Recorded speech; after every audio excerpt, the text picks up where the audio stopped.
Games used to be harder. That's the general consensus shared by most of the gaming population. These days, if you want a real challenge, you have to select hard mode. While they're not all classics, that is indeed true for the titles on this list. So if you'd like a true challenge to test your might against, here are 5 of the toughest games out there that you won't even pass level 10. Number 5. 1001 Spikes.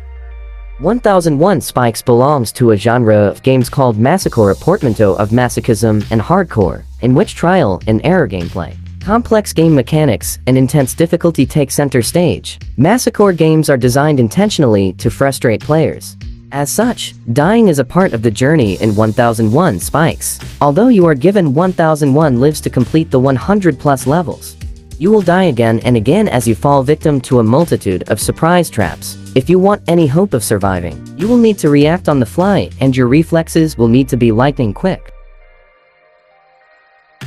Number 4. Dota 2.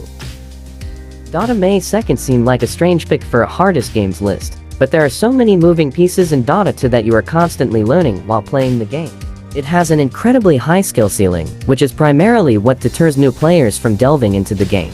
Given the wide array of items, heroes, and abilities, it's a lot of things to take note of to understand all the complex mechanics and strategies available to you. On top of micromanaging your own character and coordinating with your teammates, your opponents are doing the same as well. And learning to react to your opponent's tactics is also a key component of the game. Being on your toes for every possible strategy makes every game of Dota 2 a fresh challenge.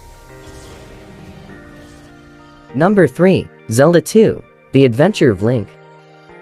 Not only is the combat in Zelda 2 difficult, due to your limited and short-range attack, but it may very well be impossible to complete the game without a walkthrough due to the game's obtuse puzzles not helped by terrible translations. You are also required to face some of the toughest enemies in the game very early, even before leveling up. The game's final boss, Dark Link, was also infamous for being one of the hardest boss fights ever thought to be unbeatable before players conceived cunning tactics to deal with him. Number 2. Super Mario Bros. The Lost Levels. There seems to be a pattern with Nintendo sequels. This game was originally released as Super Mario Bros. 2 in Japan, but was too hard for Western gamers, so it was never released in USA and Canada. Its other name in Japan was Supermind, which gives you an idea what to expect from the game. This game assumes that you have already mastered the original Super Mario game and resume from where the first game ended, which makes it more difficult for new players. This game also introduces some new gameplay mechanics, such as the sneaky poison mushroom which harms the player when touched. You will certainly need some serious skills to be better through this game. Number 1. Ghosts and Goblins.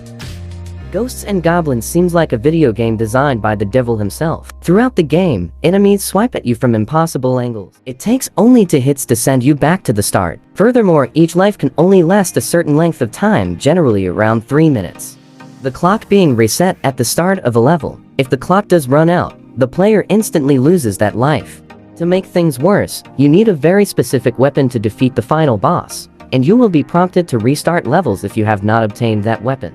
The game then prints that your princess is in another castle, in which is a new level, and then you discover that you must finish another hardest game in the same game so that you can get a true ending, which is truly frustrating and annoying. So would you play this game? Comment down below and tell us your opinion. Thanks for watching, and if you enjoyed, make sure to smash that like button and subscribe to help us reach 100 subscribers by the end of the month.